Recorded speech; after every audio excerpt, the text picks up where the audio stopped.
South of Live Oak, due east of Route 129, wildflowers flourish along the Suwannee County roads.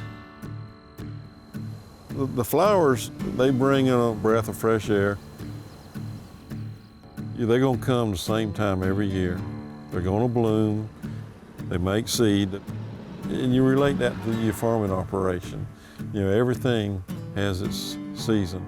You know, there's a time to plant this crop, there's a time to plant that crop. They're just constant reminders that, you know, you got to work with that nature. And anytime, my experience is, you try to work against it, the results are not very good. You always got to work with it.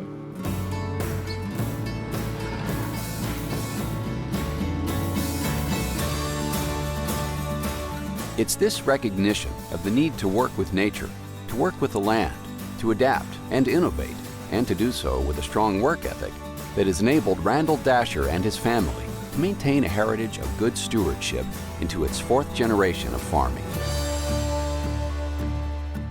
The Dasher family began farming in McAlpin, Florida in 1948. Returning from World War II, Randall's father, Thomas Isaiah, T.I., a second-generation farmer, bought land here and established the family farm, growing tobacco and corn. In 1971, Randall and his wife Pam started farming on their own, growing row crops. It wasn't long before Randall saw the need to improve the seed and grain cleaning process for local farmers. There was 2 real small seed operations in the area, but they weren't adequate to handle any real volume of seed. When you look at how they did it and what they were doing, there's got to be a better way. Traditionally, after seed and grain are harvested, they are dried in large enclosed barns or other buildings. Randall came up with an innovative method of drying seed in customized Peerless drying trailers stored in open sheds. Starting with 8 trailers, the farm now runs 20. Randall paired this drying technique with a more efficient cleaning process and continues to be one of the main seed and grain processing and distribution businesses for Suwannee County and the surrounding areas. Innovation is important because in our industry, anytime that you can save a trip across the field, save some moisture, save some of your time, and less wear and tear on your equipment, then that adds to your bottom line. Innovation is the hallmark of Dasher Farm. From the seed cleaning business, to the hydroponic greenhouses, to the row crop operations, finding ways to become more efficient and environmentally sound is key.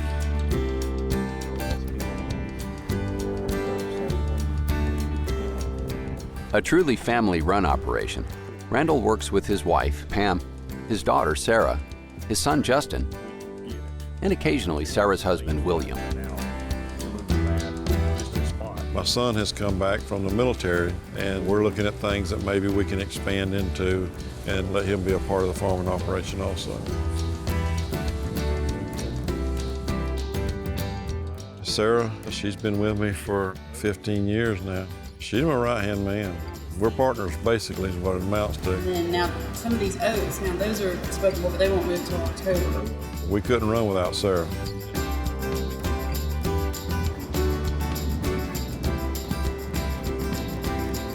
In 1986, Dasher Farm ventured into hydroponics, building several greenhouses to grow a diversity of vegetable crops like tomatoes, lettuce, and cucumbers, as well as 12 varieties of herbs. Constantly trying new things, the Dashers are always adapting to the needs of the local and national markets. Currently, the greenhouse operation is primarily a mixture of chives and leafy green lettuce.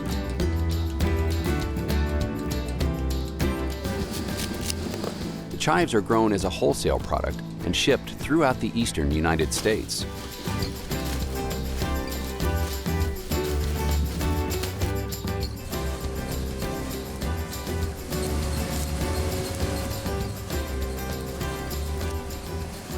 All of the lettuce grown in the greenhouses is served locally.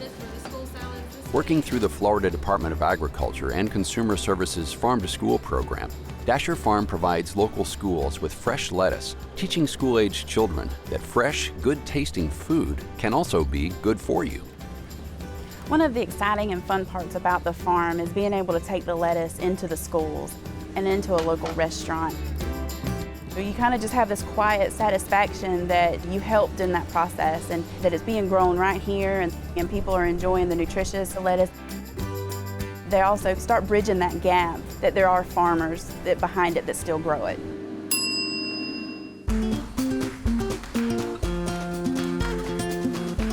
To lessen the farm's environmental impact, Dasher Farm has worked on a number of best management practices, or BMPs. The greenhouse, for instance, employs an enclosed hydroponic system.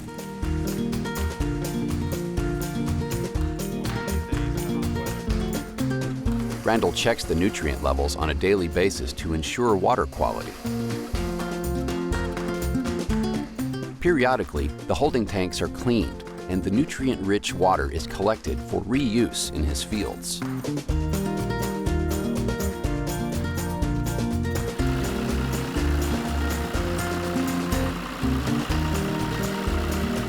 He basically has no leaching, no wasting of the water or fertilizer in his hydroponic nutrient system.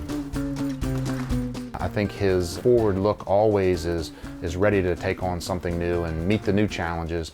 And it's not only in the hydroponic operation, it's this whole operation. He's embraced change, and that is so important in today's agriculture, to be flexible, to be ready to take on new markets and learn how to grow new crops. Being a problem solver, being a very innovative and forward-looking kind of an individual has made him the successful farmer that he is. So on these tables here, we're running 5 minutes on, 25 off. So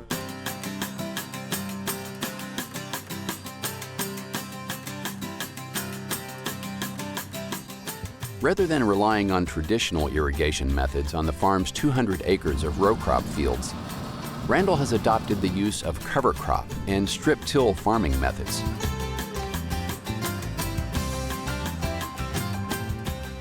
Cover crops like rye and oats absorb excess nutrients as they mature and set roots.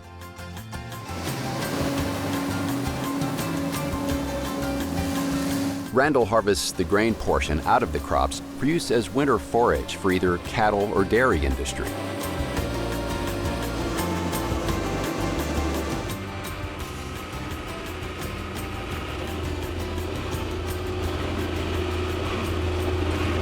The remaining plant is then rolled down, creating a thick mat that covers the field. Once the fields have been harvested, Randall will then plant the next crop, such as peanuts. Using the strip-till method, he tills only the seed row, leaving the rest of the field undisturbed. Eventually, the cover crop will break down, adding organic matter to the soil. And because of the cover crop's established root system, there is no concern with leaching or erosion. After 3 years of using these methods, Dasher Farm has achieved the same yields using less fertilizer with no irrigation. Of course, if you're less dependent on irrigation system, that's good impact to the environment, not having to rely on groundwater.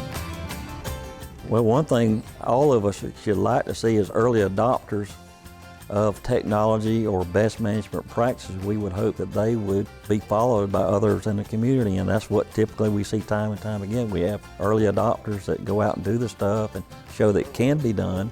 Mr. Dasher has done that. And then others come along and say, I think I might could do that.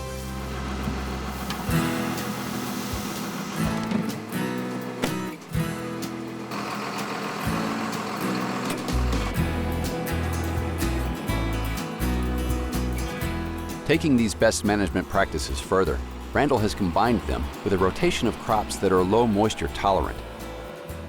Recently, Randall has added sesame to his rotation of crops, choosing it for its soil health benefits and the ability to grow in a dry land system.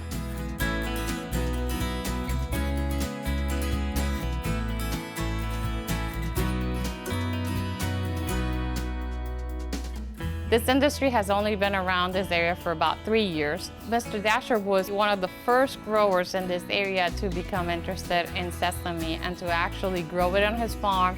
And he also offered his seed plant as part of the infrastructure that would be used to start this industry. Randall grows sesame for Sesico, and Dasher Farm is currently the North Florida receiving station for the company. All the sesame grown in this area comes to Dasher Farm to be received, collected, and cleaned, then shipped out where it is then processed. Helping lead the growing of sesame in Suwannee County, Randall is an active member of the Suwannee County Sesame Group Advisory Committee and has served as a liaison between the local sesame growers, researchers, and Sesico. He provides oversight to all the research that has been conducted over the last 2 years. Now I want to show you this trial, and we have 2 varieties in this trial. We have S30. He also visits other growers' fields to look at the conditions of the crop, to look at possible problems that we might have not expected to have. He also helps growers determine when the crop is mature so that it can be harvested on time. And then he has worked with the company to make sure that they are providing a fair assessment to the growers.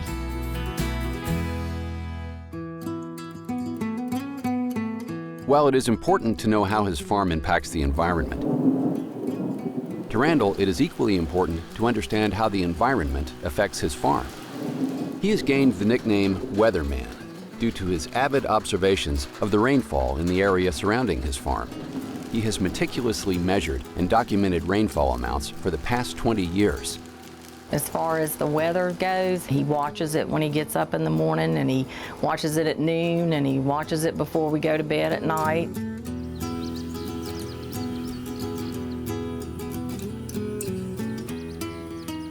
Always, since I can remember, if after a rain shower or a heavy rain, Randall's always gets out and checks the rain gauges. That's the first thing he does, is go check his rain gauges to see how much we got. I've just gotten used to it over the years. I pick at him about it now, but used to, I was like, why does he do that all the time? Due to his avid observations of the rainfall in the area surrounding his farm, Randall's careful record keeping has not only helped him with making decisions on his farming operations, but has also been utilized by climate researchers. Yella? Hi, Randall. This is Wendy Lynn Bartles with the University of Florida. How's your summer going? I'm doing okay. Just watching the weather right here. I would describe Randall as a scientist farmer. Usually we spend a lot of time thinking about averages. How much is the average rainfall and how is that changing? Now we think about when does the rain fall in the growing season, not just how much rain do we get over the whole season. So Randall's stimulation has helped us to rethink how we study rainfall, how we study historical data. And I think what's also important is that he's helped my peers who are researchers understand that we have a lot to learn from farmers. Randall's collaborative efforts are not just limited to working with the University of Florida IFAS extension agents, ag researchers, and local area growers groups. He has served as an industry and community leader as long as he has been farming. One of the areas that Randall really stands heads above many other people is his openness and availability in the community for other farmers and ranchers. Randall has opened his records, he's opened his farm, his farming techniques to anybody that wants to learn. He's not afraid to show you his successes, and he's not afraid to show you what didn't work. And that's how people learn, and I'm very appreciative for that, and so is the community. Randall is committed to moving the agriculture industry forward, and has done so through his involvement with a variety of groups. He participates in advisory and oversight policy committees with the Florida Farm Bureau Federation, where he has served as a state director for 20 years, and is currently the Suwannee County Farm Bureau president. Sometime at the end of October. Fall harvest will be sometime at the school again and do the essay contest. The Dasher family has also dedicated many hours investing in the youth of Florida agriculture, collaborating closely with FFA and 4-H, hosting and leading many Ag in the Classroom events. But the plant will keep pegging its whole life. Dad he's a great ambassador, for just agriculture in general, because anybody on any given day can drive up to this farm and ask him a question. That's one of the greatest things I admire about him, is that he is a great teacher. Yeah, well, And it doesn't matter who they are, and he'll answer it for them. He'll tell them the ins and outs from point A to all the way to Z, to how this farm works and what we do and why we do it, how we do it, and everything else. If they ask, who makes the time? I laugh because there's days where I'm like, hey, we got stuff to do. That's the field of oats out there. While he does enjoy showing his farm to visitors, Randall always sets aside time for those closest to him. To celebrate the harvest of his crop, the Dashers host an annual peanut boil for family and friends.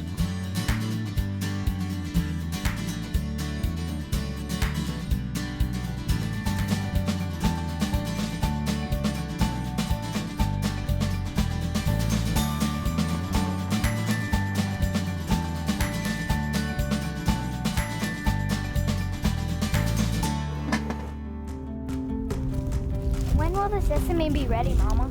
Oh, well, it's looking really good, but it'll be ready in time. My hopes for the farm is to be able to continue it, to be able to pass it on. We'll continue to adapt, do the best practices that we can to protect our resources, and so that it's here for generations to come. Oh, you can shoot over his stuff. I mean, he puts It's really not, it's not what you do, it becomes who you are, and it is who you are. Realizing that it's what I want to do, and enjoying it as much as I have been since I've been back here on the farm I realize it's at the core of who I am. When you realize that, it's not something you turn away from. It's something you turn to and embrace it. And I think you find success that way too. The fact that Sarah and Justin have shown that they want to carry on what Randall and I have built makes me very happy. And I think that the way the two of them are and can work together, that they'll be able to continue on with it. And I think it's going to grow to something that they're going to be proud of and their daddy's going to be good with.